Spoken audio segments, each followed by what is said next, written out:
I genuinely believe that Google would offer you a job that like Stan's Pizza Shop wouldn't. Yeah. Like, I think we're in this bizarro world where so much is happening that it's not the box that the three of us grew up in. This portion is like with me, so I think this is when you need to get selfish. Like, you need to ask your question. Hiring is guessing, firing is knowing. Like, you gotta go fast. That's how you get shit done. That's how you figure stuff out. This is the television, and the television is the radio. So 4Ds, motherfuckers. Let's actually now get into like some detailed questions. This is the time to go very narrow. Okay. Very narrow to your business. So this year I found out for myself what is the most important thing, or what is the engine of a successful company. And in my opinion, it's the company's culture. So this is, in my opinion, the engine that makes successful companies so successful. And in my opinion, the base for it is open feedback culture, then to be creative, to give a room for experiments, and on the other hand, like reward the single persons for what they do. And I wanted to ask if there is something more you can. Well, first of all, I love what you just said for a lot of reasons. One, I agree. Two, I love that you gave both a social, like a Democrat and a Republican answer, which is right. Which is why, like, the fact that you understand that, like, that culture and soft things matter, but then also the merit and rewarding, right? Like, that is what America and Germany, for that matter, and many other places in the world are struggling with, which is the answer is both. And everybody for some reason thinks it's one or the other. And they're in contrast. I think you're on it. I think you're on it. I think the last thing that matters, in my opinion, is that it's being built for the long term. You know, obviously it's listening to different stories. You've gone through the scenario of selling something when you were the CEO of that company. Based on the way I was listening to the story, maybe or maybe not, doesn't really matter. But probably you came in with knowing that that was a viable option, and if that was the case, then he was building towards that. I don't care about VaynerMedia's EBITDA. I've never thought about it once, because I'm not selling it. God bless you. You know, because I'm not selling it. So all of a sudden, I mean, you know, almost every single employee here is not a functional P&L like my CFO probably doesn't want any of the people in this room to be here. Because it's not to the core revenue driver of the thing, but that's not the mission that I'm on. So I think you got it, at least from what I heard, and anything we add is really just adding to the left or the right, and intuitively I can hear you've got it. I would say the only vulnerability you have to culture is if you and your founder are thinking about selling this company to BMW, to Harley Davidson, I'm not educated enough, but the only thing that can fuck up somebody that understands the balance of left and right is that all of a sudden they've made a switch and they want to sell the company in 24 months, which then changes a lot of their behavior. You know, if you get an offer cold and some banker hits you up and they're like, we're gonna pay you $23 million for this business and you're excited, we made this up 5 years ago, can you believe this? You know, and then all of a sudden you go to the next phase and you're like, okay, they're offering us 23 because they're offering us 7.3 times our 3 million profit. What if we wait a year and get it to 6 million in profit, then we'll get 45. And that's where shit gets fucked up. In culture. Oh, by the way, you guys may want to sell it for 45. But that's the only other variable in this conversation. It's the balance of left and right. And then if you're lucky enough to go in perpetuity, you can really build something like I am. But that also isn't for everybody. You guys are such young, maybe you have 43 other ideas that you want to do. And that's the beauty of getting to choose your path. It's the only other variable left. Cool, thank you. Yeah. I'll fill in another part of the story. Please. I'm interested in hearing your perspective on it. So when I was in my second stop as a public company CEO, I was shit canned by my board. Understood. And went through a very deeply personal attack basically. That's how it usually happens. Yeah. A board so member what decides happened? to. Yeah. I'm not going to go into it. It's really. But it got ugly. Yeah, but it got ugly, and we had a guy that went rogue on us. Yep. And we were charged by the SEC as a company. Yep. Et cetera, et cetera. We remediated it. Actually, we self-reported. We did all the right things, but at the end of the day, they hit us with a massive fine. And you have to carry that kind of at some level with a scarlet letter. So what I happened understand. was, at the very end, Yep. Chairman of audit, chairman called me on a Saturday. I was out golfing with my son at Morris County, and they say, "Listen, we got to talk." And I said, "Okay," But I'd actually we had disclosed it, so I had a week where I was out there, basically telling everybody that the buck stopped with me, happened on my watch. This is what happened. I get it. So, we had client problems. We had all kinds of we had shareholders who were clients, right? So we were in the equity business. Understood. So they came to me and said, "Listen, Bob, it's 9 years. We had a 10-year succession plan. Maybe it's time to make a change." I said, "Great, no problems. Oh, by the way, we're not going to honor your contract." Right. And I said, We're you can. There's 2 words for you. Yeah. Is the second one you? Yeah. Okay. And it turned into an all-out war. Of course. So C1 of the Journal Monday morning, gas realized to board, fired, Yeah. And so it was a very public. Understood. Yep. So I went through a year, and for me, I was lucky because I had a lot of friends who stood up for me and and ultimately employed me. But a year of that, like a vacuum, Yeah. in being able to tell my side of the story. Right. So I went into arbitration and I won. They had no choice. This was a public Clear. company board running for the hills. Yep. Threw me under the bus. So that was about 4 years ago. But it's one of those things, you That still hovers? Yeah, well, actually, not in my new business. Nobody cares and nobody knows. Right. It's not like the first result on Google that you're worried about kind of thing? Well, it probably is up there. Actually, the first result is, I was hired by Barclays. Yep. So the second one is, I understand. and they never really fully reported my. I understand. I'm not even too worried about it. I want to know where you're going. So where I was going with it was, that's 4 years. Yeah. And it's something you wake up with every day, right? It's just something you just, it's just like gnaws at you, right? And it's Gnaws because you can feel your own behavior being affected by the concern of something like that again? No, I think I learned a lot, right, throughout That makes sense. process. Despite the fact I've been a public company CEO for 11 years and Yeah. I never saw it coming, which I'm very disappointed in myself. But it's that reputational kind of how do you go about reconstructing your reputation after something like that. I don't know if you've done crisis management. I have real thoughts on this. Yeah. Like real thoughts. It's really simple. It's offense, not defense. Yeah. You need to, like if we were best friends from the Jersey Shore, we would have dinner, and this is literally what I would say verbatim. Brother, I have no fucking idea how much true or how much not true of any of this is. Right. Because I don't. Right. You need to go on crazy offense and produce unlimited content on podcast and LinkedIn about this. I only have one advice as my best friend. 100% the truth. So if you've been kind of keeping 1% from me and your 1%, you are completely vulnerable to one thing. The margins in which you've kept, like every one of us, I'm really getting goosebumps. It's in the margins of what you kept. And you're talking to somebody who desperately understands human behavior, desperately.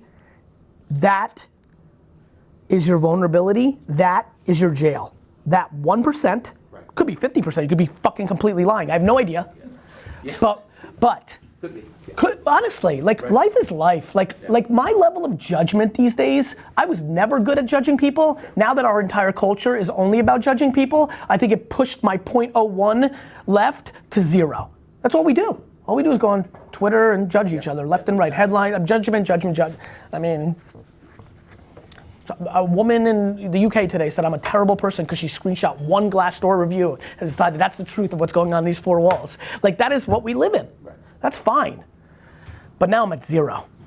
Outside of murder, outside of the core egregious things in our society, I can't get, I'm in tilt, right? So the answer to your question, and something I watch very carefully, and I think a lot about personal brand. I also know that one day every person on earth is gonna know who I am, and I have to start already mentally practicing for when I'm a human, and I do human things and make a mistake, what my move is gonna be, your only vulnerability is that percentage that still isn't out there from you acknowledging, accepting, or even the money is shot, saying something that isn't even out there. The core honest truth that the Lord of the Lords understands is what you have to put out at scale, and then you're fucking free as a fucking bird. Well, that was that week. There's never been a Wall Street CEO on the planet that has ever taken full responsibility for anything that's happened with this firm. I was the only one. Okay. If you look at Blank Fine, Diamond, you go down the Fine. list. So? Anything, this happened deep inside the firm, blah, blah, blah. So that's something I feel very good about, right? It was all out in the open, in the public domain. It was me. Whose opinion do you care about at this point? Because we're all humans, I understand that. I think it's like whose? The people that search your name? Yeah, probably. That's why I went there. Yeah. You need to produce content at scale. I highly recommend as a friend, as a Jersey boy, I'm already your friend, to really, really, really go there with one manifesto. Right. Right? Like really go there. Yeah. Further than it is my responsibility. The delicacy is the NDA. Respect. Yeah. Then like allude and reference. And then produce content at scale so that, look, it's very hard to trump the Wall Street Journal on Google. Yeah. So you're gonna have to put out a lot of content for a long time. But look, I'm gonna say this, and this is the actual, back to the real game versus the tactical game is content at scale that eventually allows enough other things to offset it, right? Actually, I'm glad I referenced it. Glassdoor. Glassdoor, like I could encourage, like I have 6 employees here who genuinely know me as a human being and love me as a man, like the fucking boss, who've not left a positive review on Glassdoor. It's very easy for me to spend 7 minutes to get 100 reviews there. The punchline is the truth is the game. And so you can either get tactical or you can get real macro on this and actually understand this biggest truth. I think that second result, and I get it, is no different than a 14-year-old with a huge fucking pimple going to high school. She and he are so fucking scared about that pimple and walking into school, what they don't realize is everybody's got their pimple. Brother, nobody gives a fuck. Yeah. Prince died and he got 24 hours of a news cycle and that's it. Yeah. If you think anybody gives a fuck, if you think your future kids, in-law, let's go deep, like everything, they don't give a fuck. You're gonna have 6 conversations and you're on your merry fucking way. Nobody gives a fuck. The reason it's so easy for me to take so much criticism is because I don't hear the criticism or the praise. Right. That's the game. Yeah. Nobody cares, bro. Good news. There's so much egregious shit happening in our society that they don't give a fuck. Yeah. They don't care.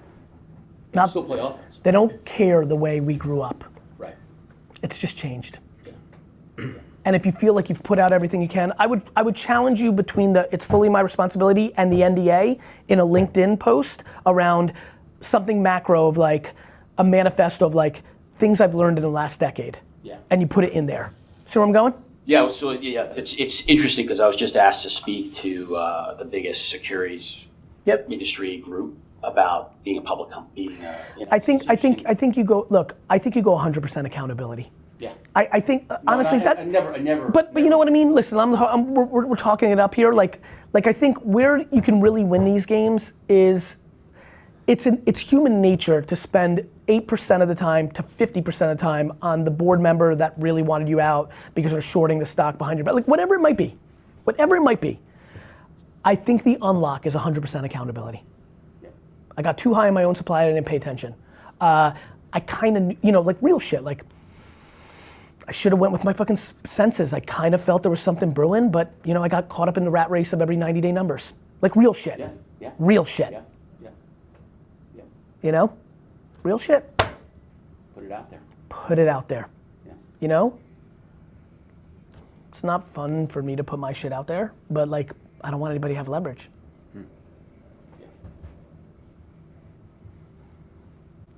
Yeah. yours is real fun for me because I think you have this kind of like wildly fun blank canvas, and I actually think it's a very practical exercise of a P&L. I think you literally, first of all, I would highly recommend moving to a place that is not expensive to live. If your arbitrary thing is America and outdoors, I get really into like Idaho. You know, and maybe you're a little bit, too Calgary'd out, like fuck that, like I don't want to be a cowboy anymore. Like, I don't know, but like, to me it's like, when you're a generalist, I actually think it's a strength because it means you're comfortable into many different things. I just think it depends on how you want to make your money, but like, add on to the context so I can give you more. Yeah, so like, it's funny because I forget who you were on a podcast with the other day, but you basically said you're a psychologist. And, and what's been helpful for me is the language, because I realized that, when I was growing up is I have entrepreneurial tendencies, doing the snow, going crazy when I got a Mark McGuire, Jose Canseco, like 40 cents, I'm gonna go sell this right now, going crazy. And then even I never got past Division III basketball because I wouldn't play defense. I was like, I don't want to play defense. I just want to shoot the ball. Interesting. And I'm okay. I understand. I'm okay with Division III because I don't have to worry about playing defense, right? That's cool. And but it's cool self-awareness. It's one of those things like, it's one of those, because now I can put language to it that when my dad died about 10 years ago because we didn't have a good relationship at all, and then I realized that, that's half of America, right? And so that's neither here nor there, but I realized through that I cared way too much, especially older men and the way they sought out and like the way. Makes sense. And so like I did teaching, and then when we moved to Canada, I actually started working for my father-in-law who owned an insurance business. It was great. Like I get started, like never did business before. I loved it. It was a ton of fun. But then I realized again it was kind of the golden handcuffs, paid me really well, but it really wasn't my culture. So I left that, went and been a pastor, and it's like a super fast growing church, and that was a lot of fun. And then, but getting back to Saskatoon where we live, we're not the right fit for the culture. And so now it's one of those things like what's most important to me is that language is that in order to reach that happiness for me and my family, my wife and I talk all the time about this, is that I can't worry about what other people think. And that's always been my thing. I got it. And so now it's a bit of, I'm trying to figure out like, how do I make people aware, the right people aware of who I am? Because it's one of those things like, and I have like sought out to apply for jobs, but when I'm such a generalist and like there's everything could be fun for me. Like I'm not locked into one thing. But right now, like I have done some content over the years, whether it's vlogs, I've done podcasts, and so I got a website. This is robclark.com. Basically, it's my full resume with different things that I've done, whether it's professional or just for fun. Now I'm trying to like very practically, like how do I find the best situation for my family? Volume. Yeah. My entire thesis on creative is my thesis of what you should do. I think you should apply to 7,000 jobs. Yeah. I think you will get there quicker by applying contextually to 7,000 jobs than spending the time to think about which 5 places you should apply to. Yeah. I really think that. Yep. I really believe that. Yeah. It's interesting how it works. And there's a couple reasons. It's fun to like go back to back. I think one of the things that I think I do well that's really helped me is contextualize the moment. I understand what's happening currently. I'm a complete creature of the market. I really am, deeply. And I think right now, it's wild to me I genuinely believe that Google would offer you a job that like Stan's Pizza Shop wouldn't. Yeah. I think we're in this bizarro world where so much is happening that it's not the box that the three of us grew up in. Everything was so fucking rigid, right? Like, I really mean that. Like, I just, like, I'm completely convinced of that. Yeah. That there's so much progressive debate that literally right now at Amazon, they're like, we need more pastors from Canada. Yeah. Like, that sounds ludicrous, but like, I literally believe that. Back to like emotional intelligence. Like, if you just think about like the conversations that we're having in this room, I think the thing that, it's so funny, I keep bringing it up, because I really appreciated the compliment from AJ. It was a very structured conversation we were having around something I'm passionate about. Sometimes people put things into words. Tom Bellew, my superpower is not judging myself. I think what's making me resonate is I take something that's completely gray, right? But it's black and white to me. Like, all the answers were actually the answers, but they're not the ones that are obvious. But it's funny. something I talk about all the time with folks is you got to embrace the ambiguity. Like a lot of people are so unsure and so afraid of ambiguity, right? So over time, Yeah. Or over time, you're going to wake up one morning, you're going to say it's black, and you'll appreciate this. Or you just have to change your perspective to even see it, and that's why words matter, which really helped me help. Like going on, spending 8 minutes and then he can say to himself, right, offense versus defense. It's just so easy to understand, right? I literally am not joking. Yeah. Like literally from what I'm hearing, and you've got to keep feeding me. Yeah. I'm excited because I really want somebody to play this thesis out. It seems as if this becomes a game of where do you guys want to be? Yeah. Like to me, this becomes a bigger conversation around Chattanooga, Tennessee, or the outskirts of Cleveland, Ohio, or San Diego. Like, and again, you mentioned it quickly. The 6'11" son, how old is he? He's 15. And so Jesus. He's just getting into ball now, and he wants to play. So just now? Just now. So he wasn't passionate about it. Exactly. Yeah. And I played, and so I didn't ask him to play basketball until the day he wanted to play. Smart. And now he's turned it on, and he'll be okay. But I want to put him in a position too where he's just going to have opportunities. Is he coordinated? He's pretty good. So you're thinking about it more of like this is his key to opportunity, and so him playing it. We got is he good? Is he a smart kid? He's super smart. So this is like Ivy League, like potentially. No, not Ivy League smart, but no. I think he want like his goal. What does he? What does he want to do? He wants to work for Disney. Interesting. Yeah, no, it's super interesting. Super cool. And so like for him, he wants to play pro ball just to make enough money, whether it's in China or wherever, just to make enough money because that's his passion, and he's already started a podcast on Disney. Good for him. But so the thing is there a way to arbitrage that a bit? Because like his or yours? No, us. Yes, that's. I mean, so yeah, 7,000, 8,000, just keep applying. Well, go ahead. Arbitrage that in such a way, like I would say, like we want to be in the south to southwest, and so like anything east of Illinois, not really interested. Anything north of Illinois, not really interested. Man, this is super, like honestly, this is such a fun blank slate. Like all I really want to do right now is look at, like I want to play 800 arbitrages. I want to like go to a place that's an emerging market that fits that demo, then map the 150 businesses in the area that are viable, that could afford whatever, then figuring out the minimum salary you need. Bro, you're in an incredible spot. You do understand that people spend their entire lives to put themselves into a box, and you're at a point in your life where you've created something that is a completely blank slate. I think that you literally go home and you and your wife, or with the kids, whatever, decide literally have the fun pizza dinner that says, what are the 15 cities we want to be in? Put them in order, map the business that are viable, and then create a contextual video to the CEO of every one of those companies and email it to them on LinkedIn. Dear Rick, in Santa Fe, I love your tire company. Let me tell you about how I sold lemonade. I don't know what else to tell you. I genuinely think that's how it works. Here's why I really like it. In listening to you and just even getting your energy, my intuition is that's exactly what you need to do because you have to find your match in a boss that will appreciate you. Right? Like there's a. And that's does that make sense? Why'd you? I apologize. No, why you rarely thing. Jump in? Like why did you just do that? Because he's a unique bird. Like you need to find your match more importantly than finding the career that pays you enough to be in that place. It's both.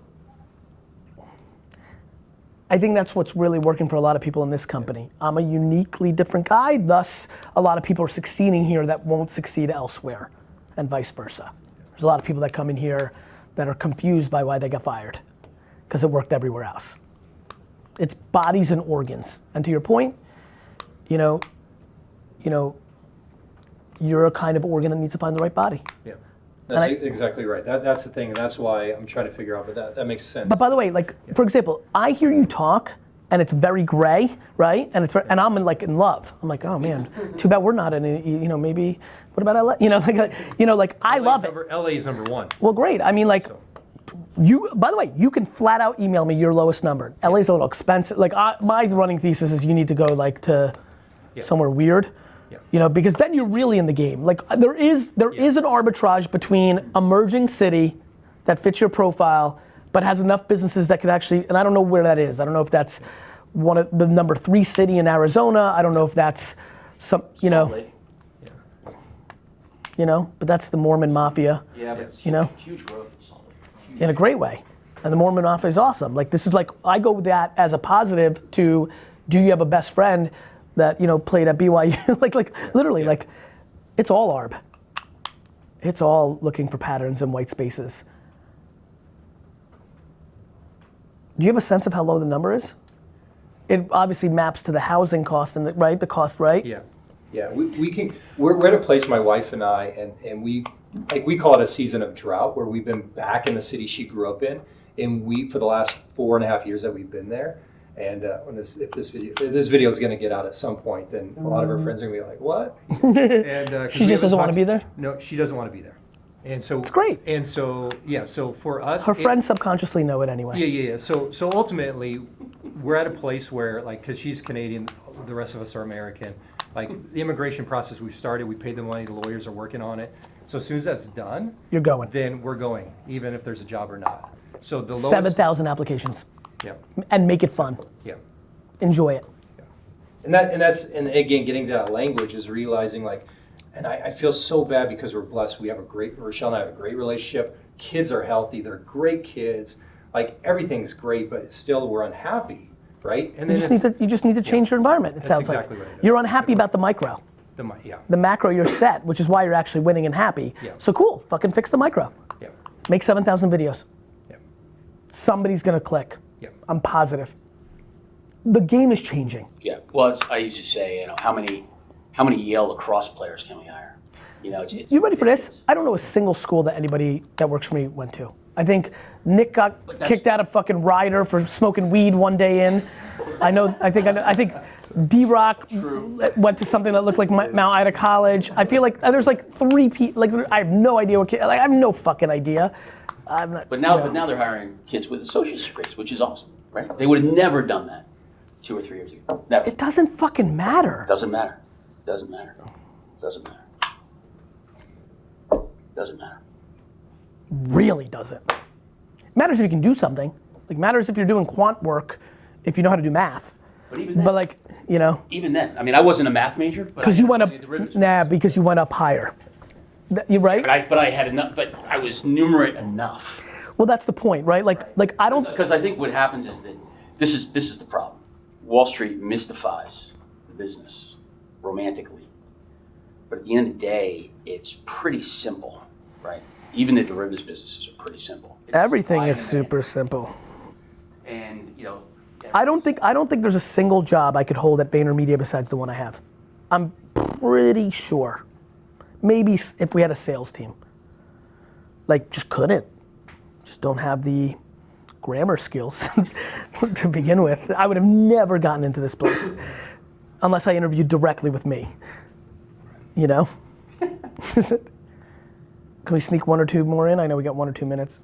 Anything else popping in? From Germany. Got anything else? Pardon? Anything else? Yes. Yeah. I have a question too. You talked about the gray and the black and white opinion. So I'm thinking about with my team in the company, we're doing at the moment some grayish stuff. You know, from a marketing standpoint? No, culture? In social media, media stuff. So marketing. When we are working on the platforms, like doing the DMs and posting in the feed and commenting and all that stuff.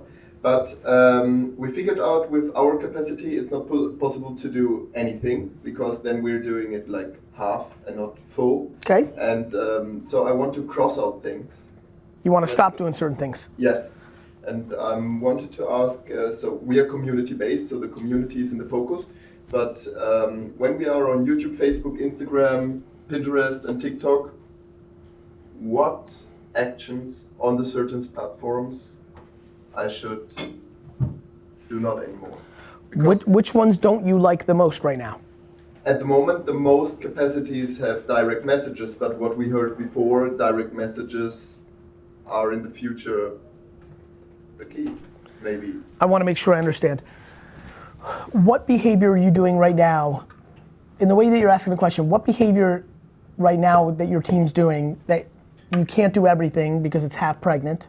You know, you're not getting the full value. Like, what are you doing that you don't think is bringing you value? Forget about what we think the future's about. Forget all that. What are you guys doing right now that you don't think you're getting the most value out of? The direct messages. Okay, I want to make sure what you're doing on direct messages. Give me an example. From beginning, somebody tweets something or replies to something, like give it to me exactly. Yeah, Instagram direct, hey, what's up? And so somebody leaves a comment on one of your pieces of content, and then you click that person's face and you send them a direct message? no, Okay. they DM us. They DM you. Yeah. Okay. And Hey, love your stuff. yeah, And you don't think you guys can scale replying to that person saying thank you? no, we say thank you for your comment. We appreciate it. What are your wishes in the future for our future content? So we try to do a conversation, but the problem is that all the comment stuff that the other people see in the news feed, like under the feed stuff, is gets not so much attention. But You're doing more attention on direct messages versus in feed? yes, Why? it happened. That's a great answer. So I think a couple things. One, it's an interesting debate. Obviously, replying in the comments on the public post, I do believe creates more brand value because all of us see it. And there's an inherent unconscious feeling of, oh, this brand cares. That's number one. It also encourages more people to comment, which can help you in the algorithm or growth. Two, if you can't do both because you don't have enough people, you know, one of the things to think about is becoming more of a global company. So for example, you know, the truth is, you could hire somebody in Vietnam at $2 an hour or $4 an hour, or Poland, or like, you know, like these are just true conversations. You know, there's a lot of arbitrage in going global, you know, and so, or, you know, and this is where Europe sucks, you know, it might be harder for you to have interns or lower cost employees to scale. Everybody can scale everything by hiring more people if they can afford it. Being able to afford it is tricky. California is harder to afford it than Iowa. Germany's harder to afford it than America. You know, but you know, one of the advantages that I think European-based businesses have over American businesses is they do think more global. Americans are funny. Half of us don't even have a passport. Half of us don't even realize there's a world outside of America. Truly, it's like amazing. Particularly Asian. Yeah, I mean, so, you know, a couple things run through my mind, things I think about. You know, building up capabilities in other places where the cost goes down, where, you know, these are things you can debate. Because they all, listen, when you're talking about touching a customer, it's always a good idea. Because the customer pays our salary. No shit. So if you know, to me, I'm a fan of DMing, and I mean, it's why I hired Z. Like, we haven't scaled it yet, but I'm unbelievably uncomfortable that we're not replying to every person that replies to me. I also love it too when I do it on Instagram, because you get so much information out of the customer. It's just about, in the beginning, how you ask. It's the singular reason I think I'm the guy. Yeah. There's nobody who has the scale of audience that I have that reads as many comments as me. I know it to be true. And the community, they write us like, hey, why you don't have a backpack? And I say, hey, how should the backpack look like? Yeah. And they send pictures and all that 100%. stuff. So they are R&D. They're the research and development. And you have fun. You like sometimes you ask them what it looks like, and other times you're like, what do you mean? Wait till next week, pre-sale on the backpack. You know, like, you know, of course. There's a reason I'm right a lot. It's because I listen. I think you should scale that. You know? Yep. Why not? Yep. Find a way. Always I have to question myself when it's not working as I want. Maybe I've done something wrong before. Well, I think the question becomes, what's your KPI? What's success look like? When you say it's not working, what's not working? You want to convert more of those people into sales? Yes. That's where you're getting caught. Yeah. And I appreciate you saying that, because that's the punchline. You replying to people and DMing, which then inevitably on the fourth interaction leads to, would you like to buy this, or whatever it may be, or you don't do that, but you analyze if any of those people are buying, that's sales versus what I think ultimately leads to most sales, which is branding. You can't measure the fact that you replied to him and he went out to dinner with the three of us and said, you'll never believe this. You know that motorcycle gear that I buy? I DM'd them and they said, thank you. And he's like, oh, that's fucking awesome. What's it again? And they followed on Instagram. You can't measure that. Yeah. Math fucks up a lot of people. But the world is not just about math, huh? It sure isn't. But it's a big part. It's a big part. Yep. But this is an equal game of left and right, black and white versus gray, math versus heart. The friction of those two things is the magic. But if I had to pick, it's always 50.1 to the gray, to the heart. That's why this is called the Honey Empire. When I try to articulate what we're doing here, what's the vision? Honey Empire. Honey over vinegar. Kindness, empathy, care, culture. But we're a fucking empire. I'm not trying to fucking, build a dreamland of hypothesis. I'm trying to win out here. That balance is hard. That's why the people that can do it build big fucking ass things. You gotta figure out how you're measuring it. Make sense? Yeah. And this goes back to the most important part because I think you got a lot of things right. I can feel it from a mile away. You just have to understand timing. Again, if you and your partner wanna sell it in the next 24 to 36 months, I'm going into the empire. Got it? I'm okay with you dropping everything and maximizing. That's life. Yeah. But if you're not sure and you want to build the most leverage and it may be for a much longer time, that's when you have to not score those things. Yeah, in the last 5 years I made so many failures. So I think with every failure I challenged the matrix more. So may I ask you maybe for some last advice? Because with this motorcycle lifestyle gear, I want to be the number one in the world. Okay. So what advice maybe... Who's number one in your opinion? Number one is Alpenstars or Fox, so like 400,000 million. Mm-hmm. And are you judging number one based on revenue? Which is fine, I'm just asking. Number one on revenue and the experience I give to the people. So I want to give the people the best experience they get in this whole motorcycle branch. That's what I would spend all my time on. Which goes back to the DMing. And I know I will get it because you said we have plenty of time, so I have enough time. That's right. And this takes all the pressure. So And then you 2 spend years ago, and then you spend all of your time on the consumer. yeah, because 2 years ago when I woke up in the morning, I was like, oh, I have to do something. I have to hustle. Yeah, I have to hustle every day, but not like with this pressure. Listen, work ethic matters. As much as it's being demonized and as much as I don't use the word as much so I can balance out the message to make sure people aren't confused, work ethic matters. So I'm sorry, but understanding what you're up to and putting yourself in where work ethic can get very dangerous is if it leads to you being unhappy. Happiness has to be the North Star, right? And so if you're not happy, you cannot make the other happy, and if you cannot lead yourself, you're finished. How you can lead the others? 100%. No shot. No shot. Yep. But it's about the number one thing I'm trying to think about how to articulate now is to help people put time in perspective.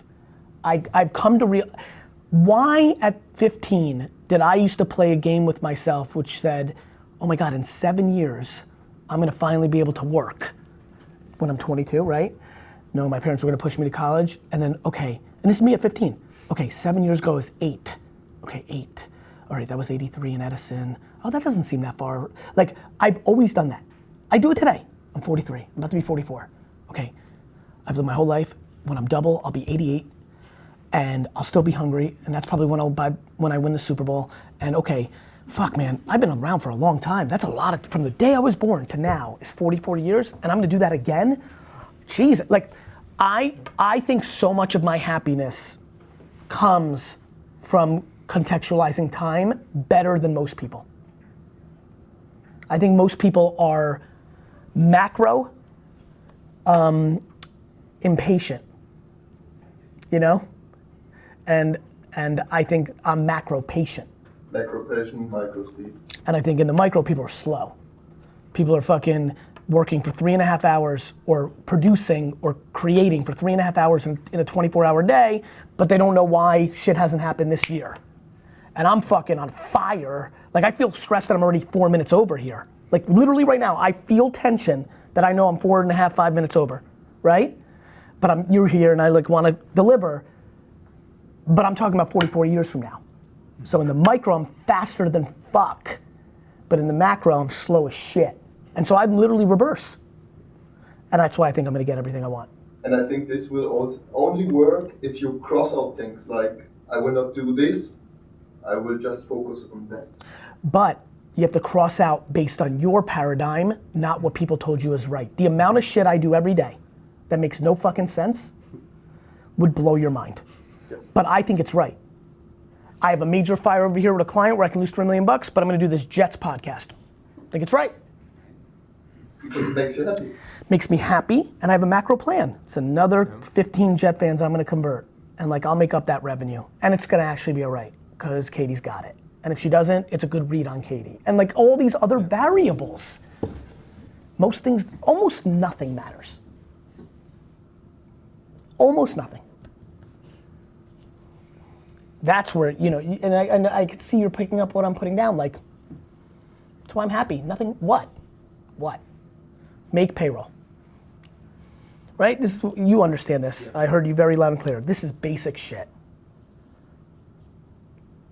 So, people outsmart themselves. Play the actual game. And this is where strategy really, you know, the thing that we always talk about is, the one thing I'm not putting out to the world is that I'm smart. Because I don't think that brings you any value. What do you know, like, I don't know how to make that valuable to the other person on the other end, right? I'm strategic. What's that gonna mean, right? I can't tell you to be more strategic. Be smarter. Like really hard. That's why work ethic was my first batting. That is the number one controllable thing. Everybody listening and watching right now could, if they're so hungry, if they have such big ambitions, if they're gonna achieve so much, if they have the audacity to ask for a 1% life, they could work an extra hour instead of doing dumb shit instead. They could. That felt controllable. But it goes way deeper than that. It's getting the ability to see it, because you're in it. I do it to myself too, which is why I'm good. I analyze myself, but I'm still myself, and sometimes you'll hear something and it'll help you trigger. But for you, it's just so simple. It becomes so clear that you're like, right, that is actually what's happening, and now you get to make a decision. Even if you decided to stay the course and decided to hold your breath because you appreciate your lifestyle in the 3 to 5 year window you've decided, and it goes wrong, just the fact that you knew you were doing it is still gonna feel better. Right. That 1%, right? Yep. Same game, which is like, hey brother, if there is a 0.03 cent, I'm telling you right now, and fuck the excuse of the NDA, you know where you can go and where you can't go. Like, get it all out, that doesn't get you sued, and even it's 0.3, that's the magic, that's it. And then you're fucking on, then what? 8 Mile. Fucking love that, I bring it up all the time. I know you guys consume my content all the time. Real tough for Clarence to diss him when he fucking dissed himself. Yeah. Right. Yep.